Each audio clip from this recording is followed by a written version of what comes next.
request, so I said I would sub for her and give the welcome. So we're going to start today. It's not on the agenda, but Mr. Kirkpatrick is going to give us a little mental health update, a couple of things that he wanted to talk to you about before he has to leave. Morning, everybody. Morning. So Dr. Young and I are going to be facilitating a mental health forum for the members of PIC who are interested. Since you're the liaison to your PFAs, we were talking about different parent groups to include on this and still make it realistic and meaningful. We feel like this is probably the best group to start with.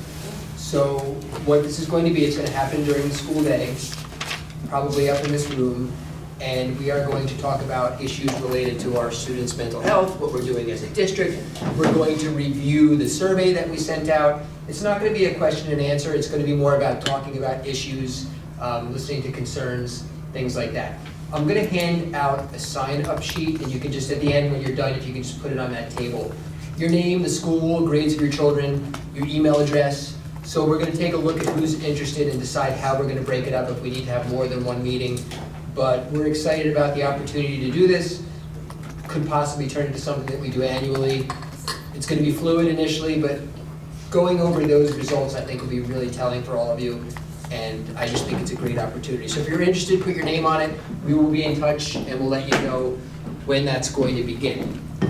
The second thing I wanted to discuss briefly, and I'll leave this flyer on the table in the back. Just as we did for the high schools, we're going to be facilitating 2 programs for our middle school athletes related to mental health and their well-being, performing, handling the stress of being an athlete, and topics related to that. The Mental Health Association is going to be driving those. They're going to both be at High School North.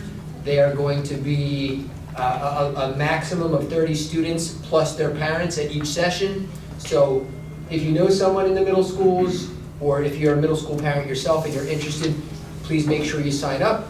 Again, that's the Mental Health Association, and we're excited to be able to provide that opportunity for our middle school students too, for a lot of different reasons. It's gone well with our high school students so far, so I'll put this on the table. Are there any questions about this particular program or the forum? Is it Dr. Abrams running these? It is not, the Mental Health Association. Okay, so he's not associated with that, I wasn't sure. Correct, Okay. correct. Thank And you. it's going to be for the parents and the children. So it's going to be a combined program, and we have some ideas of what that might look like in the future moving forward. But again, this is going to be our pilot, and the Mental Health Association is excited about collaborating with us on this. So I'll put that on the table. Any questions about the forum? Go ahead. Can you explain what this one is again? Sure, this is going to be a forum. Dr. Young and myself are going to be facilitating it. Any parents on PIC that are interested, we're going to be discussing mental health issues with our students. We're going to be reviewing the survey that went out recently to the school community. Are the kids coming to this one? No, this is just for parents. Okay, Just got for it. parents. Okay. This is a parent and student workshop. Thank you. And this is just going to be whoever is in this room is interested. Okay. And we'll see what that looks like this year and what that maybe could look like to improve the program next year. Okay, thank you. Okay? All right, everybody, thank you. Thank you. Thanks for reminding me.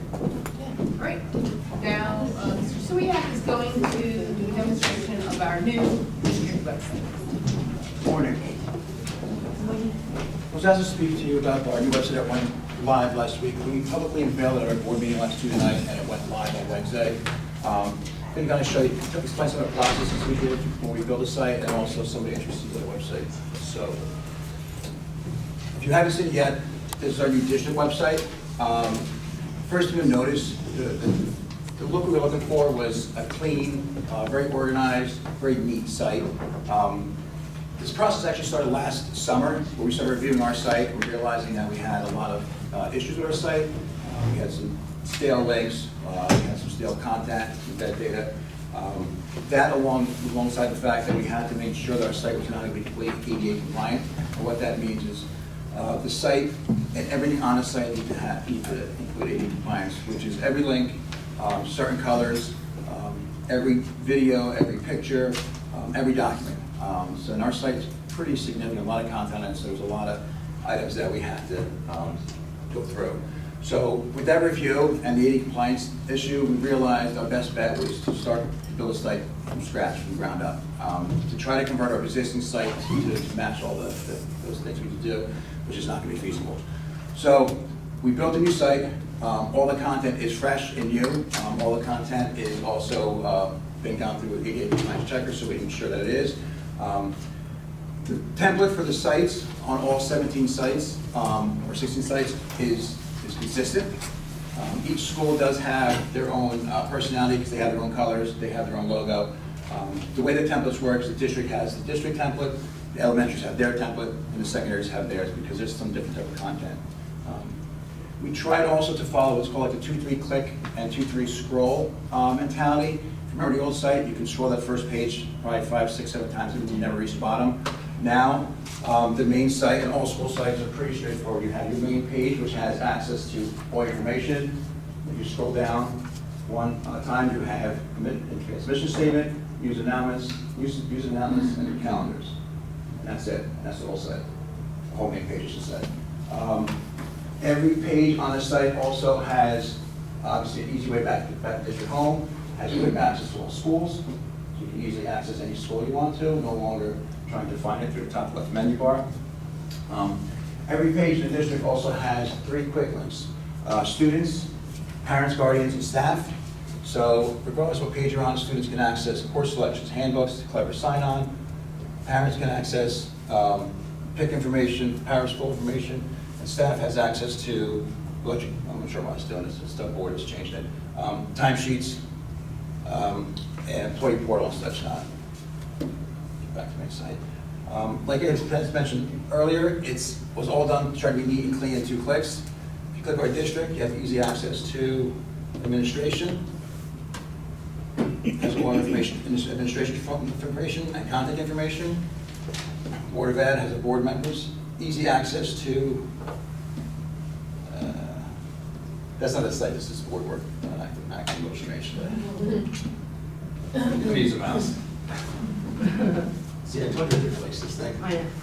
So if you look on the Board of Ed, for example, we have board members, meeting documents, meeting videos. If you also remember the last site, you have to scroll down the main page and have that out-of-shape meeting video of YouTube.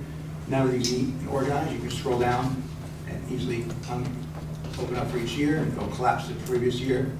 So you can easily access the meeting videos. But on the school site, Harmony. You'll see, again, it has the same, more or less same template, differences that we have on our principals page. What we wanted to try to do is make contact information easily accessible. So on every school page, we have what's called the main office information. You can easily click that, and it'll pull up principals' contact information, secretaries, phone numbers, faxes, all the basic contact information you may ever need to reach out to that building. Each page also has a secondary set of quick links down along the bottom. Technology support, mental health resources, food services, transportation, anti-bullying. Our old site, again, if you tried looking for an elementary school menu, it may take you 5-10 minutes. Now it's literally one click from any page from our district will take you right to food services, and you'll see all the menus listed right there. It's a fluid site, so we did go live last week. We made a lot of changes already in the first week. We're taking a lot of feedback from all stakeholders. So you'll see it's going to change as we go along. The template stays the same, but the content will be added and adjusted as we need to. One last thing is this site is a responsive design, so there's no app connected to it. Regardless of what device you're utilizing to view it, the site will adjust itself to match the screen size. So it may shorten some of the menus or make them or stack them. Regardless of an iPhone or an iPad or a PC, the same site will be able to view all the content will be available. First of all, it looks great, thank you for doing this, so I know it's a lot of work. For if people have suggestions or content that needs to be updated, is there a form or something people should fill out, or what is it? You can email webmaster at Otown K-12, Okay. That goes to our webmaster, and we get a copy of it in technology, so we'll make sure it gets started for you. It really does look great, so thank you. I know, like, as a parent, sometimes trying to dig through the old site to find what you needed, I just use that, like, search magnifying glass thing, like crazy. So I guess that leads to my question. were you able to look at data of the pages parents are trying to find to make sure they're really quick to access? Like one thing I thought, just a suggestion, in the parent menu, when you drop it down, you put the link to the current school calendar and the next year's school calendar. I feel like I look that up every 5 minutes. And also I saw even the parent portal in there. That's great. The other thing I never can remember is when there's an early dismissal day or a late start, what time do I have to get my kids to the schools, because there are different schools. If those could be in the main drop down, I feel like it might save people the stress of digging and doing the search. Absolutely. I believe one of them does have a schedule in here. Where's that calendar? So under students, we have students start school dismissal times. Oh, okay, so that, So and that's that is the right there. early and late? Okay, perfect, because I wanted We the can- parents. We can Okay. discuss that in the additional information as well. Cool, okay. But overall, it looks fantastic, thank you. When you say ADA compliant, do you mean like American? Correct. There's certain colors we had to use, certain fonts that were only acceptable. We had to use alt text, so a visually impaired person mouses over, it can speak, to take a picture to them. So it's there's a lot that goes to make it ADA compliant. And one of the issues we had at the old site is we had such old data and old content there that even though it wasn't linked, you could still search it. It was impossible to convert that. And the pictures that you have scrolling, how, are they gonna get updated? Yeah, the pictures on the main site are fed from the schools, and each school feeds the school administration provide us with. So should we, like our pictures are old, how do we get you new pictures? Through the school administrator. Okay. Yeah. All right, thank you. I'm sorry, can I ask one more quick question? I apologize. I was just diving into South's, the mental health button, and I see there's a lot of local resources for other local places. Is there a name for who, if your kid is having issues and you need to reach out to a human at the building, where do they find that information? That would be, I just closed the site. I'm sorry, let me go. Yeah. No, I closed it. Oh, you closed it. New tab, yeah. Sorry. Just right click the tab to reopen. Oh. Or you can do that. I'll just do that. If we go to a school, let's do South. Yeah, I just did South. So I scrolled, I saw mental health, a little heart icon, and I clicked on it. That's all.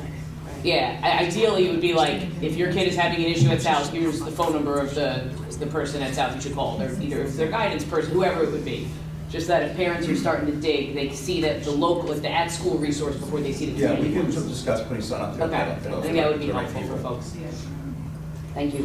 Because to piggyback, since I sent this email, the other thing too is when you go into the directory, it really doesn't say what the jobs are of the people. We actually changed that this week. Oh, you so- did? Excellent. Yeah, if you look now, let's say for instance, we'll pick an elementary for example. We Yeah. had the staff director listed as a whole. Right. Which we still do, but now we have, under our school, we have a child study group, we have counseling services. Nice. Oh, good. That was, like I said, it's fluid, so we're constantly Yes. adding, so now every school has a direct contact perfect. for counseling Yeah, services yeah. under their school. Yeah, great. So I'm not sure if that may help what you're asking about, but Yeah, it's there now. I think so. Thank you. All right. Thank you, well done, and Chris, thank you, well done, both of you, thank you. Thanks, Steve. All right, Ms. Southwell is now going to do an update on our inclusion initiative. All right. I may need something like that. So today, we're just going to give a big overview of inclusion in the district and kind of where we are in the Department of Special Services, some of the things that we have done over the course probably of the last year and a half with some of our initiatives, partnering with NJCIE, Effective School Solutions. So first, we'll talk about what inclusion is, where we are in our evolution to building more inclusive educational environments. I do want to talk a little bit about the least restrictive environment and the continuum of services and how that kind of fits together with the mindset of inclusion. And then kind of where we go from here. What are some future plans in the area of special service to continue to grow? Something that I really do believe has a really strong start. And, speaking with a lot of different parents and a lot of different people involved with special ed, I can see that we're getting towards the tipping point as a district of this mindset of cultivating inclusion. And, you know, the first kind of point that I really want to make is, and I found this graphic, and it's actually from NJCIE. I don't know if anybody watches the show, The End of Us. It's like a fairly new show on, but that's the guy from The End of Us, so I was like, oh, I'm gonna take this. But when someone tells us they have an inclusion program at their school, you're kind of like, oh my gosh. Because if you know anything about inclusion, it's not programmatic. There is no such thing as a program or a placement called inclusion, and I think that's where a lot of misinformation lies when you talk to community members or even teachers and students and parents about inclusion. They believe it's a program or a placement. So the mindset automatically goes to a place where we say, oh, we're doing inclusion. Okay, you don't really do inclusion. You believe in inclusion. And when people think of inclusion, they think of, well, we're getting rid of everything but in-class support. And that is not a truth either. So, you know, that's a really important piece. It's a really important piece that we've had to shift across the district mentally. It's a mindset shift, because inclusion is more about philosophy and then putting that philosophy and belief into practice. And that's kind of where we are now. You know, we have tons of staff members and people that work with students in special education and general education for that matter. And everybody is at a different place in that evolution towards the mindset shift and then certainly the implementation and practice. So, you know, I thought that was a really important point. And we'll be doing a very, very similar presentation to this with all of our staff members in the district on April 12th. Like a little just kind of big picture perspective overview, clarifying some things for our teaching staff and our support staff community. So that way everybody's operating from the same basic place of understanding about what inclusion is and what it is not. You know, and as I kind of just captured, moving away from this mindset of inclusion as a placement towards a philosophy and a belief, and then implementation through practice of that philosophy and belief. So it doesn't talk about labels or names of programs. It's really about this mindset that, you know, everyone can learn in that least restrictive environment, which is relative for every student. So quick little graphic of what inclusion is and what it is not. Again, it's not a program or a placement. It embraces this mindset of they're all of our students. And there's this mentality that develops at times within, you know, special education and general education of your students, my students, and changing that vernacular across the district to there are students, and we operate as a team to provide the best kind of complement of supports to fit the needs of the learner in the least restrictive place possible all the time. It creates an environment where all students can be successful. It's a team effort. It takes tons of collaboration and planning. Inclusion is hard work because it is using the expertise and the resources around you to build an environment that supports the student regardless of what their abilities or disabilities may be. This is really important. There's a social psychologist, Lev Vygotsky, I don't know if anybody's heard of him. He is his theory was social cultural theories, and he believed that differences only become disability when they get brought into a social context. So what we need to do is flip that mindset in special ed and general ed, where we operate from a strengths-based perspective, what kids can do versus what they can't do.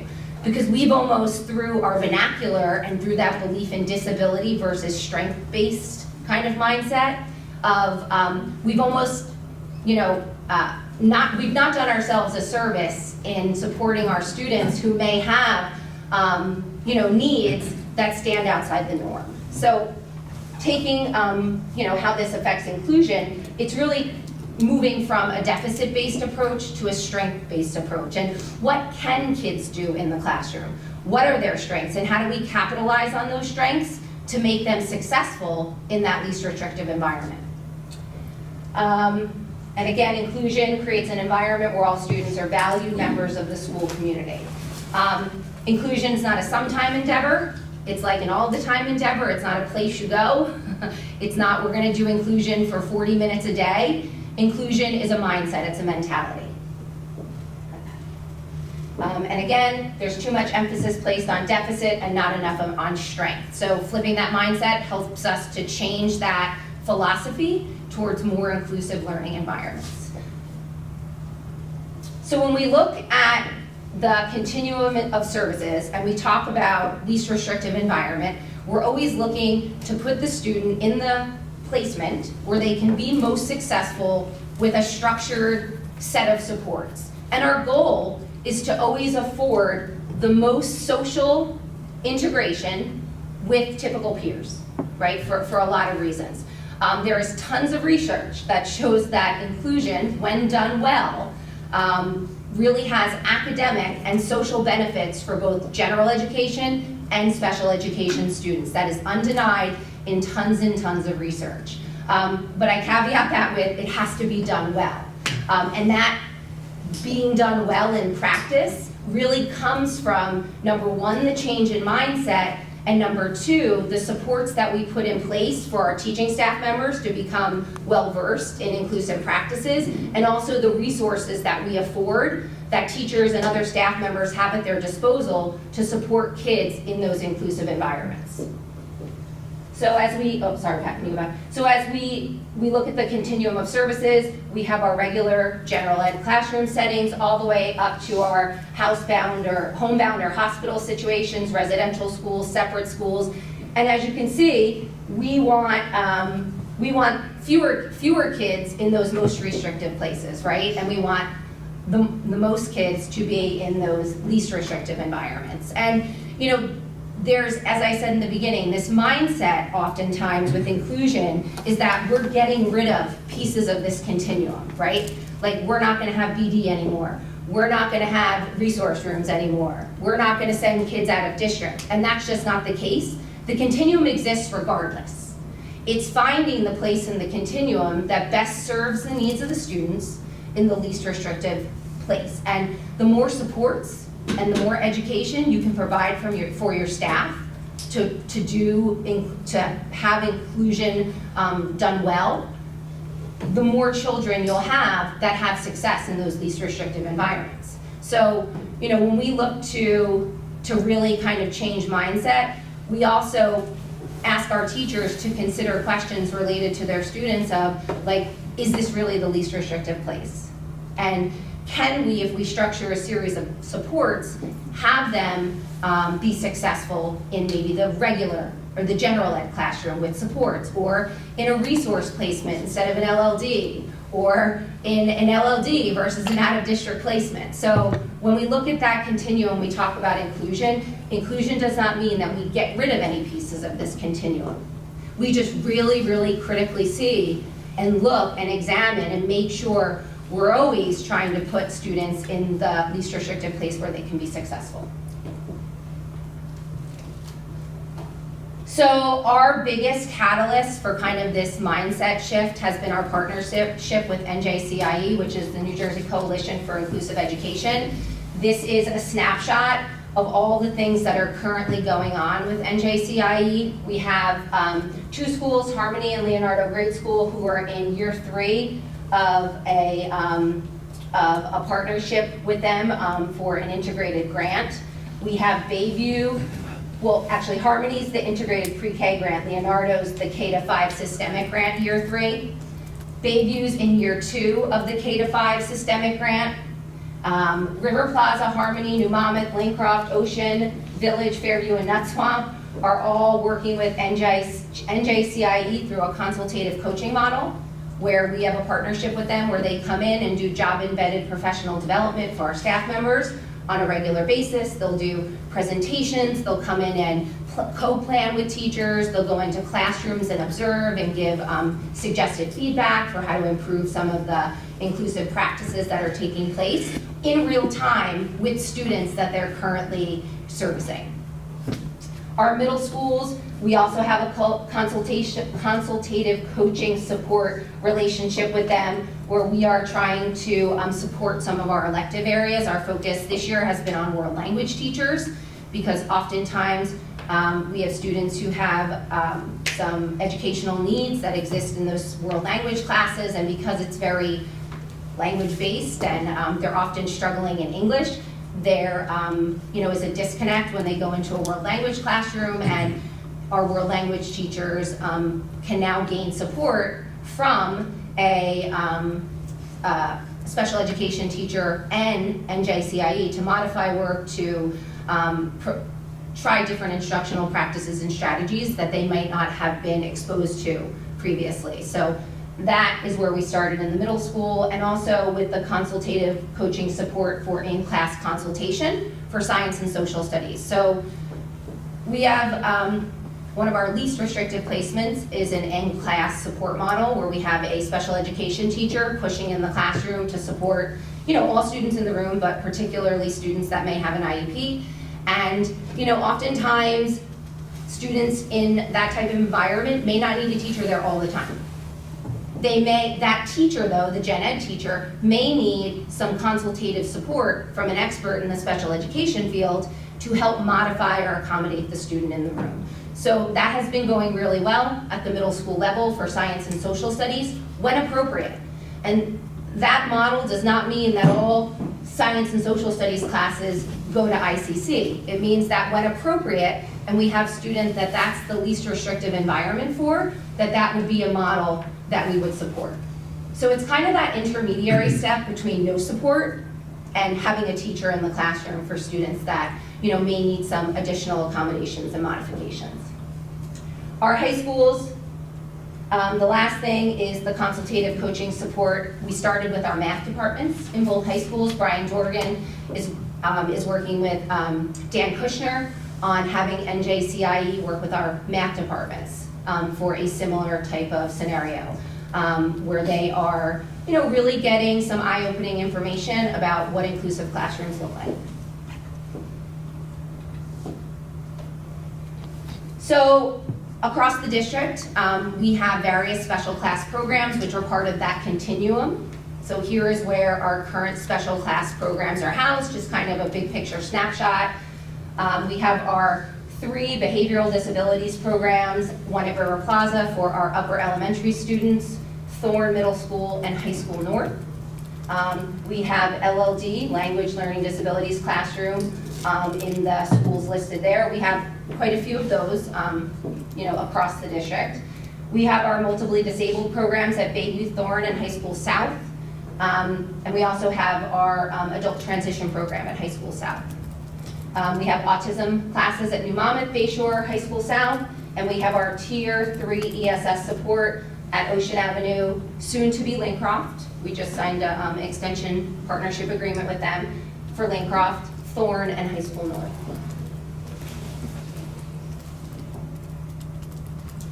So here are some of the other things that we've layered in this year as resources, because some of the bigger challenges we see in shifting that mindset towards inclusion is providing resources so that people feel confident in their ability to service needs in the gen ed setting, or in any least restrictive setting for that matter.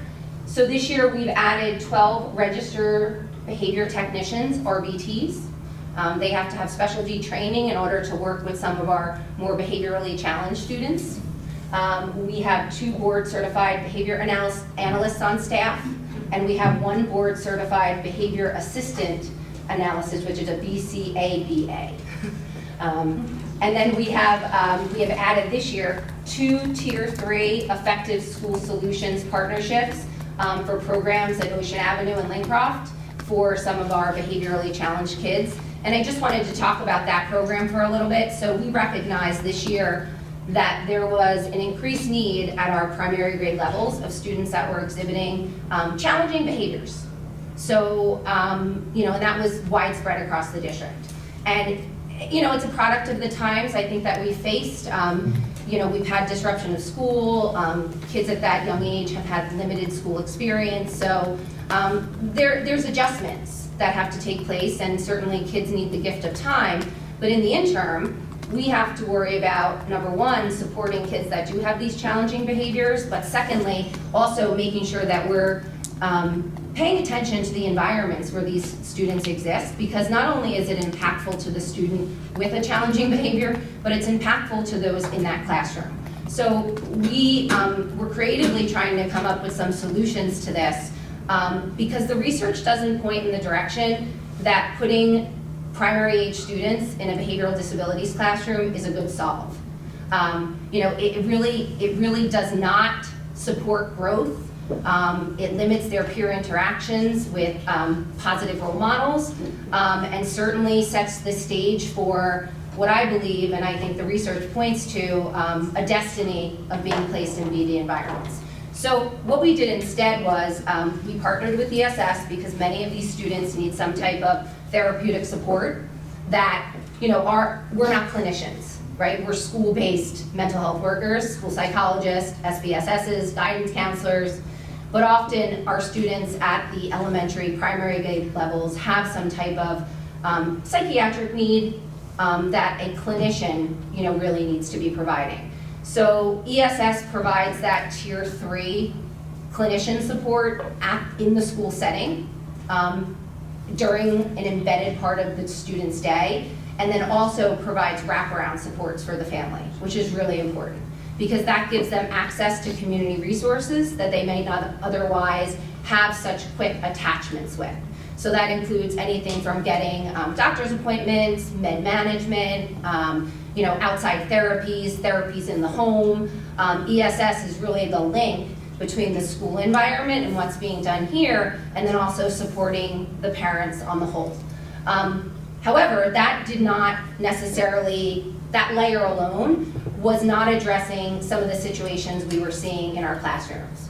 So what we've done is we've kind of almost done like a reverse scenario with BD. Instead of having it be a pullout where it's a behavioral disabilities classroom, our mindset is kids attend in their typical day as long as possible, and then we have a special education teacher on staff that can work with these students outside the room when needed, so that way we don't go through this endless cycle of trying to de-escalate kids and reinsert them back into the room, because some days it's just not in the cards for some of our kids. However, in absence, if we had that in a behavioral disability setting, the mindset would be, well, we'll just keep them in that room, versus like our mindset is always to try, right? Always to try to give them the opportunity to participate in that least restrictive environment. And I have to say, our Ocean Avenue program has been up and running for probably 2.5 months now, and we have seen a dramatic change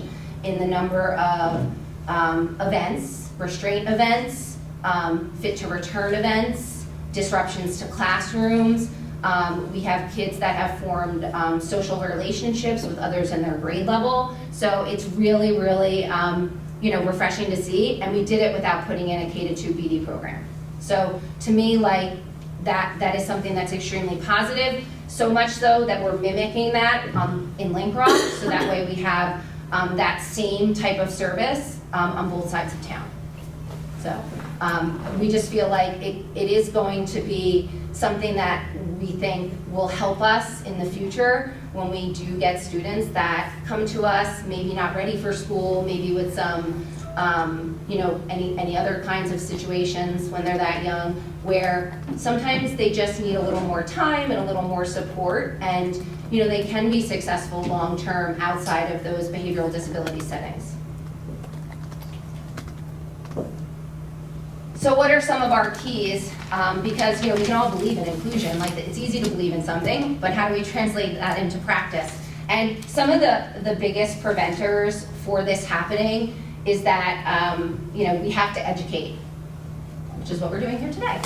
We're going to be doing that with our staff members, and we're going to continue to talk this language of inclusion and inclusive practices and inclusive mindset, and get out of that vernacular of program and placement.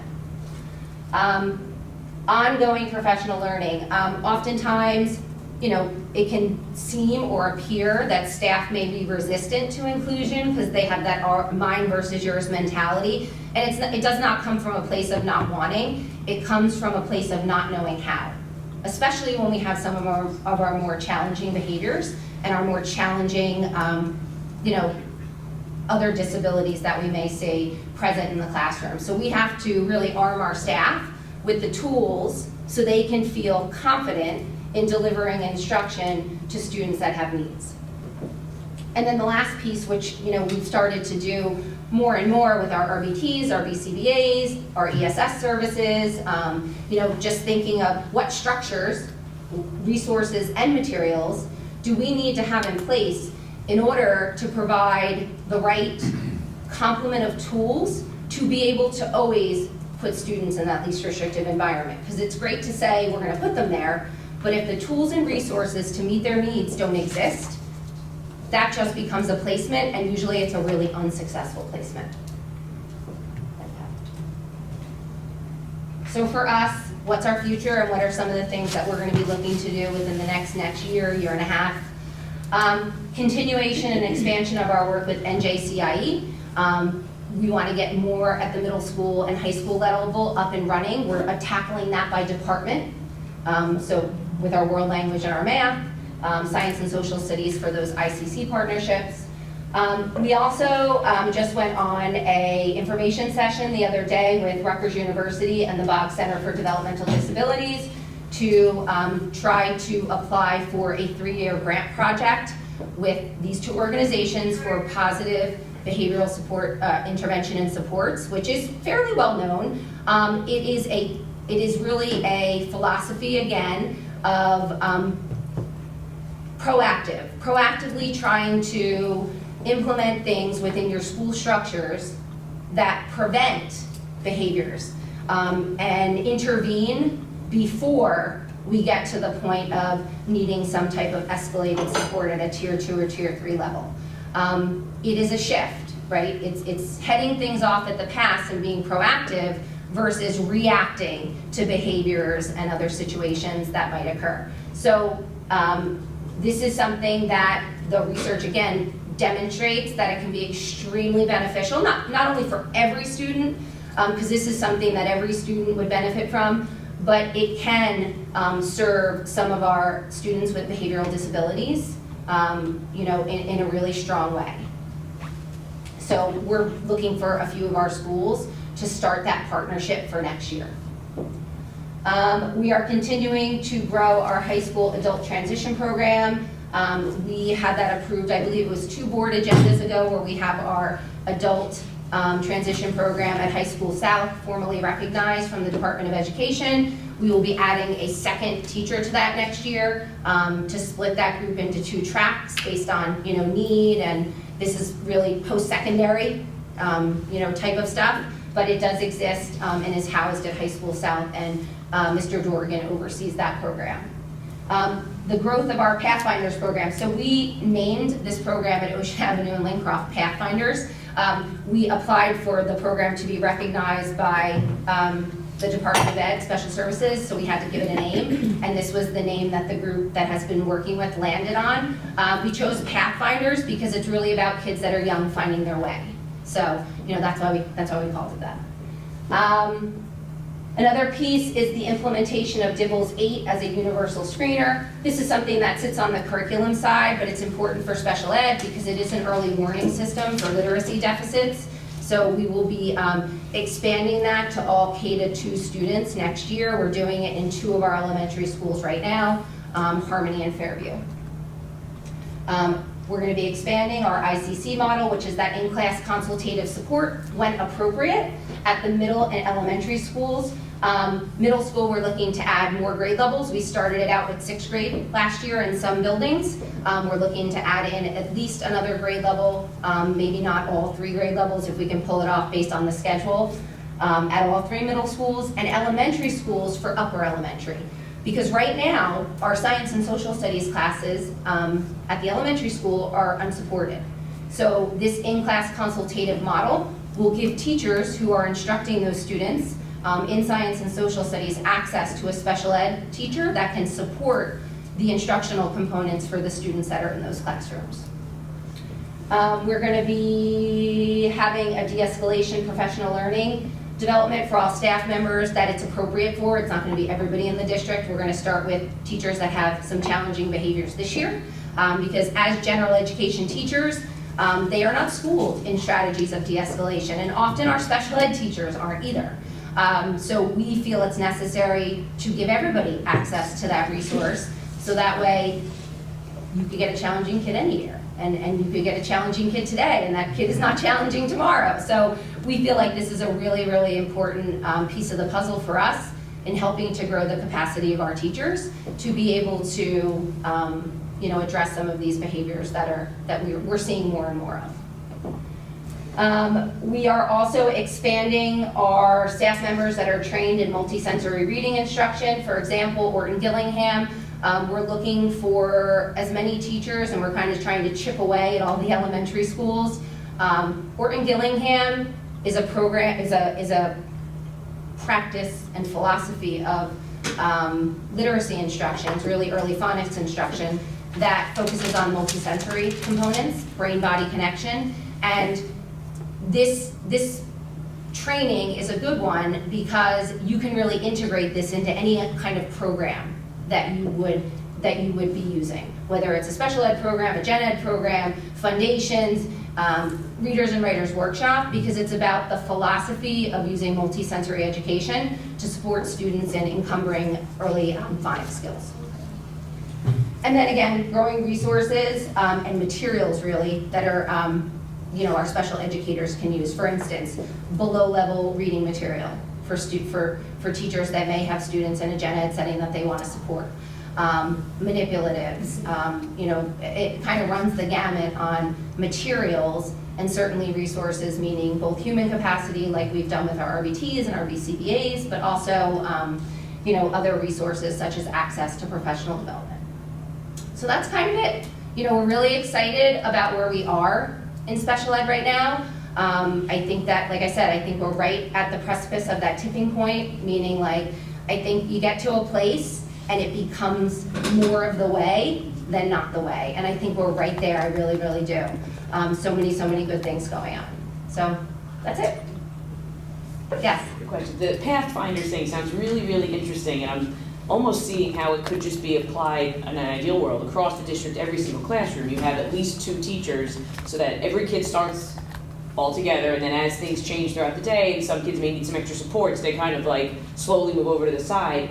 How does that work from a staffing perspective, in the 2 schools that are doing it now? Do you have a co-teacher in the gen ed classroom, and then they both start together, and then he or she moves with any kids? So we have a flex teacher right now. Okay. So it's a teacher that's kind of free-floating, and based on what happens during the course of a day, they react to those needs. So I'll just use Ocean Avenue as an example, because Lincroft is in its infancy, we're just getting that up and running.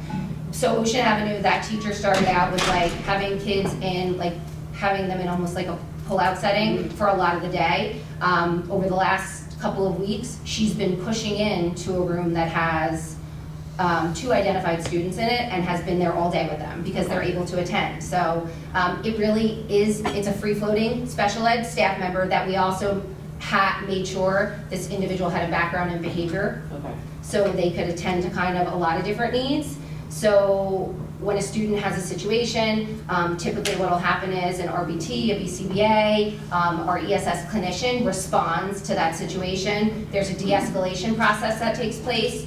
When that student is de-escalated, kind of an assertion is made as to whether or not we want to try a reentry, because that's our first goal always. Look, you had a moment, we're going to get you out of the moment, we're going to get you some support that you need. Counseling is a piece of that. That's why the ESS individual is there, because they're a clinician, and then we try to attempt to get them back with their peers as quickly as possible. Sometimes that's not in the cards, it depends on the day.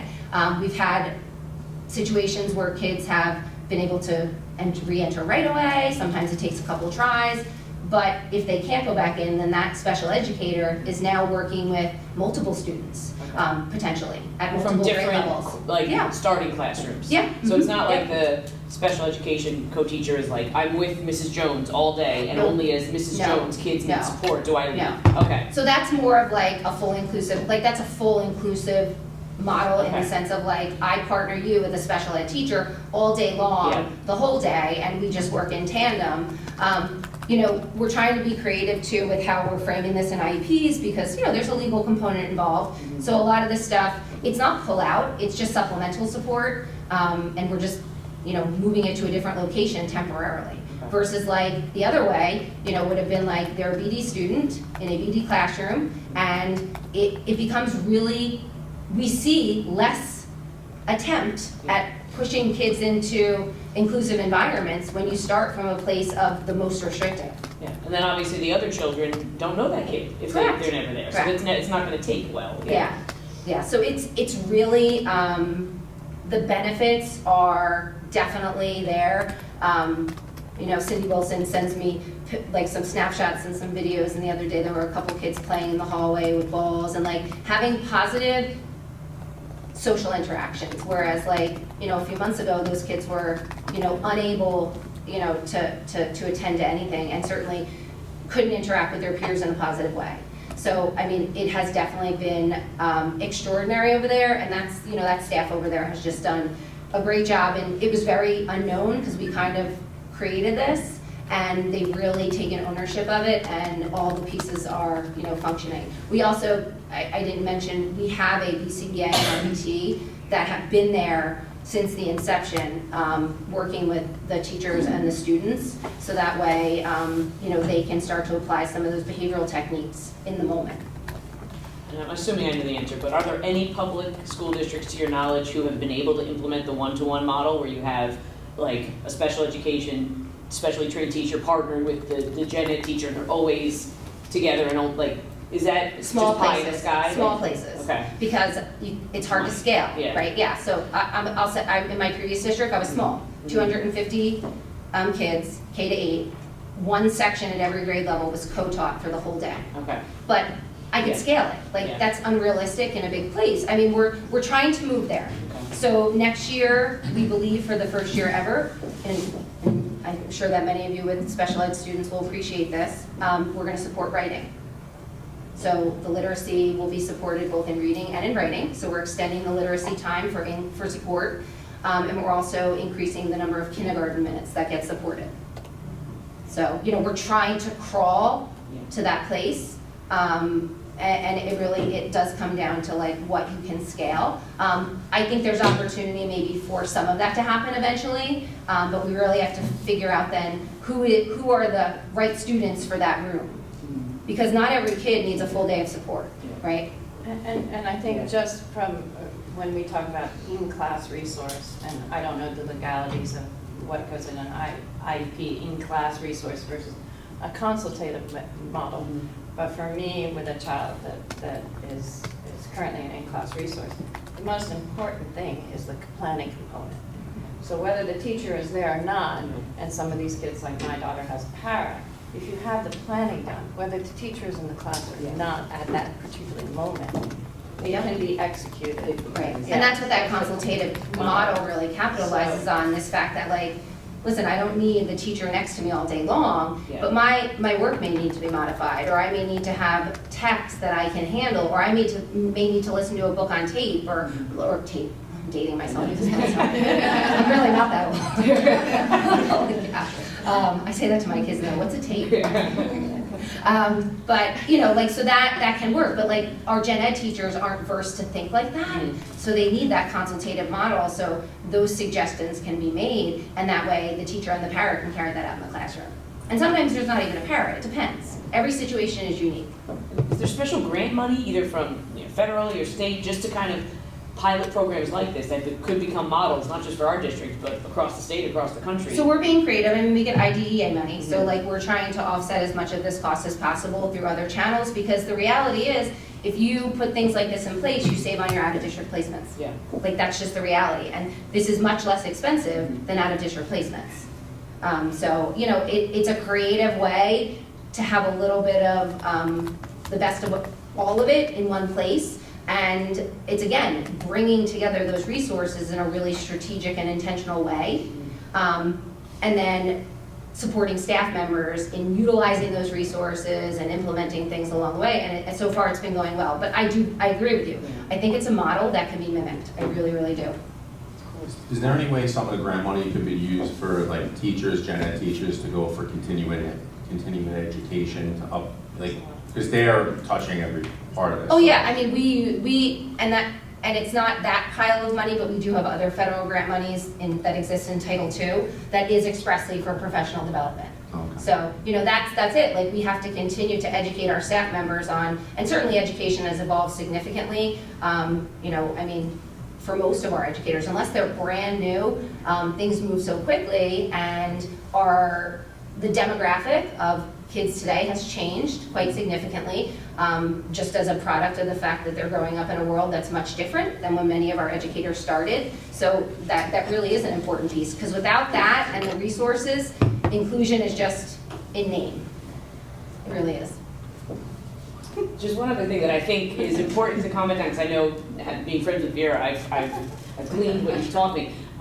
The benefits to the quote-unquote, normal, whatever you want to call them, kids in the classroom. I think the benefit to them, it'll be interesting to see these children who are in the Pathfinders classrooms, maybe who don't need the extra services, but are witnessing them happening with students who, they say, John had a bad moment, but I saw how the teacher helped him get through it, and I saw how I could do that, and the next time the stuff they could learn through that, I think will be really interesting as you look to see the children in this little cohort as they move through their elementary life. Yep. Not just the kids who needed the services and how they improved and were able to stay kind of in the least restrictive environment, but how the other surrounding students just became better humans because of it. I think that's really Yeah, and important. I when don't know you how you measure it, but. When you look at the research on the impact that inclusion has on students without disabilities, it is so positive. Like, there is such, and that doesn't get talked about a lot, right? Because when a kid has a big behavior or is struggling with something, that's like what your child brings home. But there's a lot of other factors that go into that mix, and there is so much benefit from a social perspective, an emotional perspective for all the learners. And there is no research to support that kids without disabilities in classrooms do poorer academically. The research is really, it's not there. It's just not there. So, so we're really excited. I think it's something that the district should be really proud of.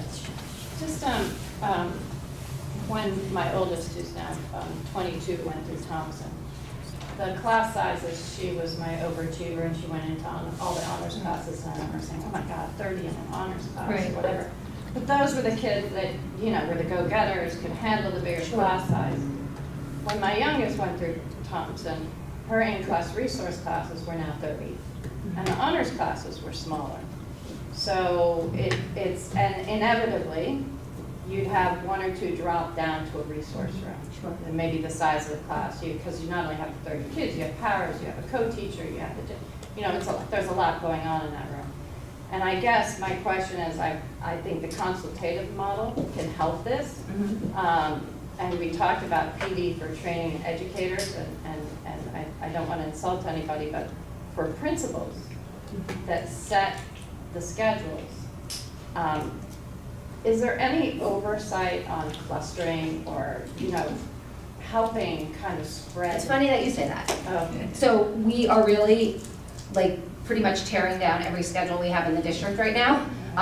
Partly because we're moving to Genesis, but also because of these types of things. So, and we very recently had a conversation with middle school principals and about intentionally scheduling and really knowing where those special ed students are and the needs of those students and how they're being intentionally scheduled into places that are smaller in class size, and really not just saying, okay, here's my students, here's the program, this is what it spits out, but knowing now that we have to take a look at how many IEPs are in the room.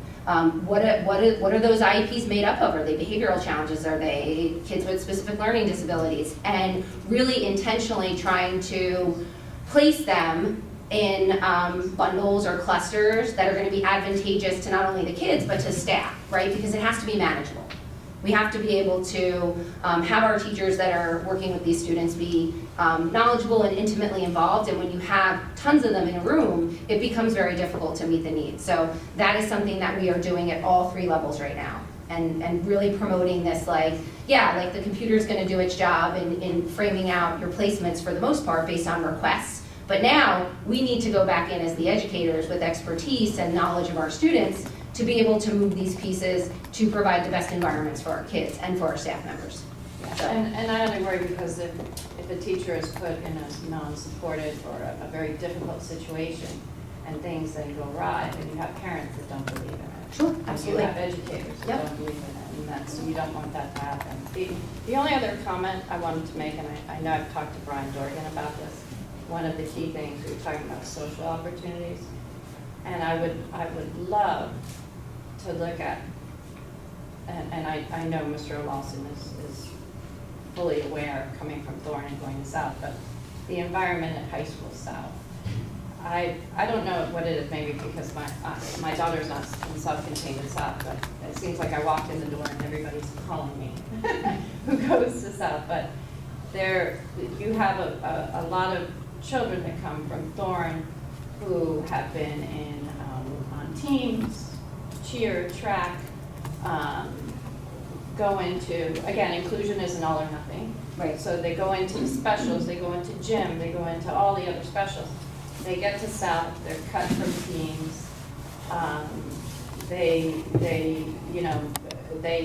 are now going to special gym classes, challenger gym versus regular gym. And there are two sides to every story, and I always say, well, what have you done to fix this? But they feel like they're not part of the community. Right. They feel like the gains they made at Thorne, they're just all rolled back at South, and they feel very separated Right. from the community. Their buses are on one side of the building, Sure. they leave 20 minutes early, just everything, they just feel. So I would just love to kind of dig into that culture. And again, my comment to them is, what are you doing? I mean, for me, yes, the beginning of the school year, although my daughter has been fully included, she saddled on at lunch, right? So because she can't keep up, now it's South, they don't eat in one place, they're in the gym, they're outside, they're at the Right. table. She's not sitting there on her phone figuring out where her friends are. So she now sits with self-contained, because they're pretty self-contained Right. at lunch. It's fine, but I have actively looked at clubs and, things that she can get into that she won't get cut, because we went through that scenario. But it's very difficult, and when you talk to them, they're not aware of certain clubs that I somehow discovered. And the seminar class, I don't know if the self-contained kids get that seminar class, but that was very helpful. Mrs. Velasquez was incredible, Right. finding things for Yeah. Hannah to be involved Right. in.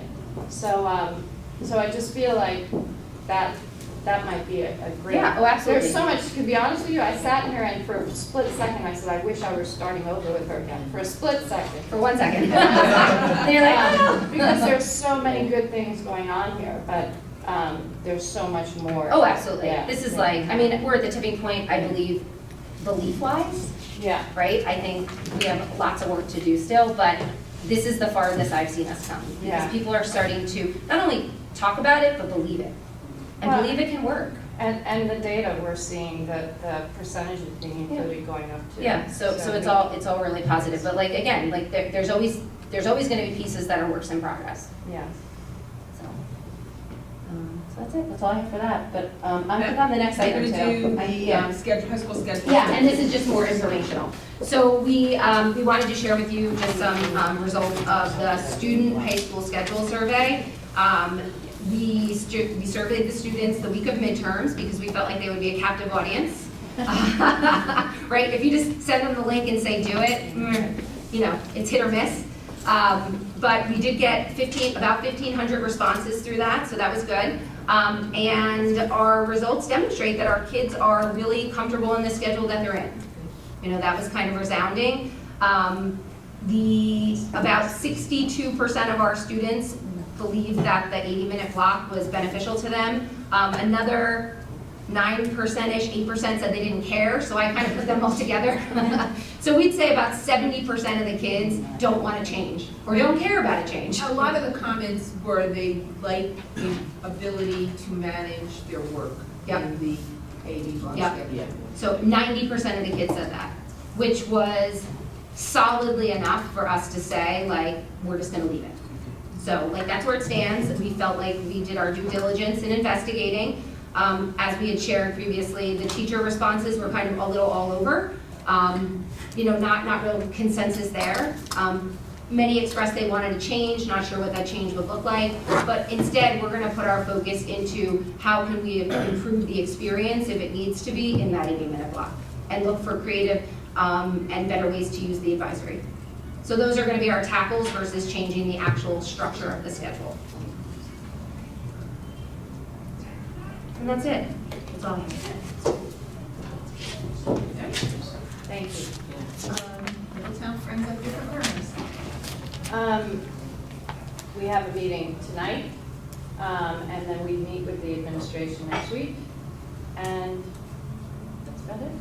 I'll leave it short. Old business? New business? Wow. You guys have some money. Sorry, Okay. couldn't let it get away. So I heard you mention Genesis, that's a power school replacement? Yes. Okay, this is a weird one thing. I actually kind of as an experiment, I like turned on one of my daughter's power school like notifications just so I could see, because I've heard from, I think from the teachers, I gleaned from you guys, and also from my own kids, they get very distracted when grades come through during the day. Like it throws them off. Like if they're in math and suddenly they see like their chem grade posted, they like can't resist looking, and they look and then they're distracted and they're not paying attention. So like, what did I get wrong? How did I do? And honestly, their phone shouldn't even be accessible. It should be probably away in the bag. I don't know how that is handled at the high schools and the middle schools. But I'm just wondering if, as we move over to Genesis, can there be some sort of like rule put in place where even if a teacher enters the grade during the school day, nothing posts till like 2:30 or something? So are you talking about like end of marking period grades or the No. daily grades? No, like assignments. Like the tests. Yeah, I don't think there can be, because they have to be closing the portal and opening it up every day. Teachers will sit down on their prep and enter their grades. So, yeah. But I would say I know they could shut the Yeah. notifications off, but like my kids they're crazy, because then they know kids will in the other class will know what they got on chem. Well, let me see, what did you get? What did you put for number 4? I don't know, what did you put for number 4? Yeah, Like, it's a live system, so like, sometimes we'll close it out while teachers are calculating grades and then open it back up. But that's at the end of the marking Okay. period, like, teachers sit down all day from first period to last period on their prep, and that's the work that they'll do. but there's no systematic way to like just say, cue it up, like all your grades can be entered whenever it works for you in your prep time, but the system doesn't like open the gates until 3 o'clock. It's live. No, it's Okay. live. Okay. But Genesis is more than Power School, correct? Okay, I don't know. Is what? It's more than Power. Oh, yeah, School? yeah. Okay. Okay. What do you mean it's But than more Power? like in the, It's more than just replacing Power School. No, it's oh no, it's replacing replacing Power. Power School. But it gives you more, there's more benefits to it than There's just. other components Yeah. to it that Power To it School that doesn't Power- offer that we'll be using as well. Okay. Just is that happening? She said, ask when that was happening. What was happening? Genesis. Oh, over the summer. Okay. Your parents will get notified, you'll have to go in and update, make sure everything, your emails and everything are accurate and stuff like that. Well, a letter will go out, maybe even fairly soon, just a notification, but we're in meetings talking about when these notifications. We don't want to confuse parents, you know, and we don't want to give the information too soon, but for this whole school year, it's gonna be, Power School. No change. Just to piggyback on the phone, what is the school policy? Like, I mean, I know that, you know, parents want kids to have their phones in the case of an emergency, They're but supposed to be away. they're supposed to be. away. Unless the teacher's using them for a reason. The Right. teachers could be using them as a, like, you log on and there's a quiz and, you know, you, like, Kahoot or whatever. yeah. you buzz in or whatever. You know, there's different reasons that teachers may be using a telephone, their phones, but otherwise, they're supposed to be away except for the block. They can have them during passing. But in class, phones are just supposed to be away. Right, so I don't know that there's an enforcement on that, I mean, I've escalated some things of Sal, and I know that they've addressed it, but, you know, I know we've had a lot of social media issues going on, yesterday there was a lot of chatter. I would love to see just sort of a little bit more enforcement of the cell phone rules. I just think that the kids, it's just gotten out of control, there's cheating going on, there's, you know, the wearables, the kids are getting away with some things that they probably shouldn't, and it's like, these things need to be in their It's bags. very, very difficult. I know. It is very, very difficult. But if the teacher's walking around and you see a phone out, put it in the bag, or there's, But like you said, there's wearables, you know, they try, believe me, it's probably the bane of every teacher's existence too, telephone. Just, kids are There's gotta be very, using it without even having anybody know that they have it out. I know. They don't even have to look at it to text, I'll tell them. But I get it, it's on our radar, it's on every principal's radar, and I'm sure it's on every teacher's radar. But we have conversations all the time, and we'll continue those conversations.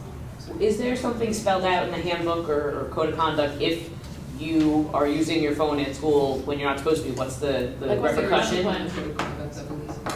I don't know, I don't know the code of conduct of it. It might be called inappropriate behavior. I mean, we don't have every single Yeah. infraction, some are lumped together.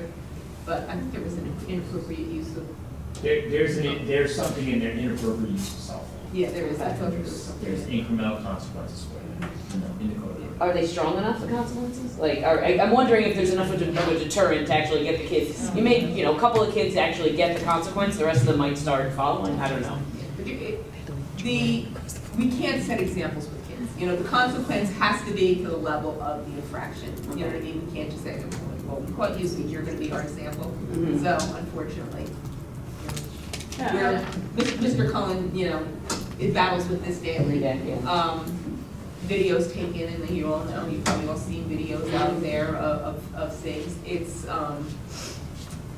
very unfortunate because, you know, it puts school in a bad position, it puts Yeah. students that are in the videos in a bad position. You know, and things It's spread just- like Oh wildfire. my God, it's like that. oh, it does. They are 100 steps ahead of us. I We didn't- figure out what's happening. I was talking to Dr. Young. Now, Dr. Young, you know Dr. Young. She is very up on all the different social media accounts, and she was talking to me about her own children, how she tries to manage it and sees it, and she talks to her nieces and nephews who are a little bit older than her children to get in. She goes, I feel like I'm almost like an expert on this. She goes, and I am always confused. I'm always steps behind them. She goes, I can't imagine being a parent who's just trying to manage your children. You have no idea what your children are doing. You don't know the apps they have. You don't know the chat rooms they're in and what they're saying in those chat rooms. They're living in a world that adults are not part of. And they're creating their own rules and their own way of socializing with each other. And it's really scary. It's dangerous. It's very dangerous. It's causing some, in my opinion, some of these mental health issues that we're seeing. It's really, you know, it's something that you have to try to get on top of as a parent and as a school district, but it's evolved so quickly, and there's so many ways for them to just be by themselves without adults, and interacting with people. Sometimes they don't even know who they're interacting with, and it's, There was that woman that, what was her name, Nikki, that did the, yes. she was Tears, amazing. yeah. Oh, yeah, And I the remember Project that, Plus. you know, I don't know if there's an opportunity like to educate parents. I just, you know, I remember there was that sergeant at Middletown Police that would come and, Project Plus did a there were really so good many job great with an awful lot of programs parents. where parents were like, oh my God, I had no idea that parents maybe need to be educated a little bit more about, they don't have to talk to the kids. Yesterday I know some stuff went on, and it's dangerous, like, I don't know how we protect these kids from themselves. And each other, just because they're in their formative years and they're doing things without adults guiding them. And they don't come tell the adults. I can't tell you, there was a couple parents that was at AP that would say, my child tells me everything. Guaranteed, your child never tells you everything. Never. They tell you what they want you to know, but they're not gonna tell you. But I think kind of piggybacking on all this, back to the phones in the schools, you know, taking videos or just using them during class time or whatever, if we as parents and if the school isn't able to kind of curb that or make them know, like, that's not okay. Your authority figures in your life are saying you can't do that, they're just gonna keep doing it. They're getting away with it. So how do we, like, Well, tell there our kids, you are can't no take your phone concept. out? There's a recent video that went out, and the person that videoed, they had consequences. I mean, it was serious consequence. I mean, the people that were in the video, you know, they got a consequence, but the person taking the video and putting it out also got a consequence. I mean, there are consequences. It's just such a part of their life. And I'm not saying, we battle, we try. Yeah. I mean, every day, it's a battle, like for teachers, administrators, but it's just, it's a part of their being, you know, it's very difficult. It's No, I like, if get you it. said, stop using, you know, don't talk all day in school except at lunch, or else you're gonna be punished, kids would still do it. You know, it's that much a part of their being, so we manage it. I would love to say, you're not allowed to have phones in school, but that wouldn't fly either, you know what I mean? Like, you wouldn't be able to do that, so we manage it, is what we do. And teachers create different ways of testing to ensure that students can't cheat. Are you legally allowed, I know I've seen examples on like Pinterest and stuff, like, can you put cubbies in the front of every single classroom in Middletown and say you have to put your student 18, put your phone in 18 until you're told you can take it out? Two things. One, if that phone's stolen, which over the years, teachers have done things like that, and then Okay. somebody came up and took the kid's phone. Okay. That's a big problem. And two, as many parents that are sitting in this room say, yeah, I want you to do that, there's probably more that says, no, my child needs to have that phone on them. So, I mean, it's a We had sensitive parents complaining situation. that they had poor Wi-Fi in the high school and they couldn't get in touch with their kids. Can you imagine if we put it in a Yeah, cubby? right. They would flip out. So, you know, you have reasonable and unreasonable people out there and expectations. It's hard. Mhm. So we're managing as best we can, trying to stay a step ahead. Sometimes we're not, sometimes we're behind. I wish I had a solution to tell you. This is a conversation that we have quite frequently. Ask Mr. Kirkpatrick. Ask Mr. Cohen. And Mr. Cohen. One more on old business, and spring is coming, and I pick up every day and see the kids walk by. Dress code. I mean, it's 10 degrees with wind chill, and some of the kids walking by me are barely dressed.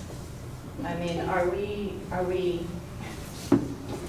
there consequences? I mean, again, it's a very difficult thing. I mean, my daughter has now gone to, again, she models the kids. All she wants to wear is sweatpants, fine. But I'm certainly not gonna get her those, the other things the kids wear too. So, but I mean, it just, I think it's time for a reminder. yeah, thank you.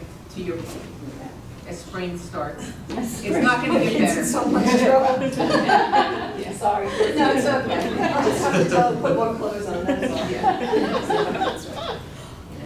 Yeah. I'm teasing. Parents buy their children these clothes. And they get out of their cars. They're not even buying them. Yeah, not even a jacket. But we do have a dress code and there are consequences and, you know, at first it's, you know, please put something on, put a sweatshirt or whatever on, you know. Then the second time would be all, you know, third time's detention and it's progressive. But sometimes the parent that walks in to get the child from the fifth time and they actually have to be sent home is, you know, has the same outfit. Not. No.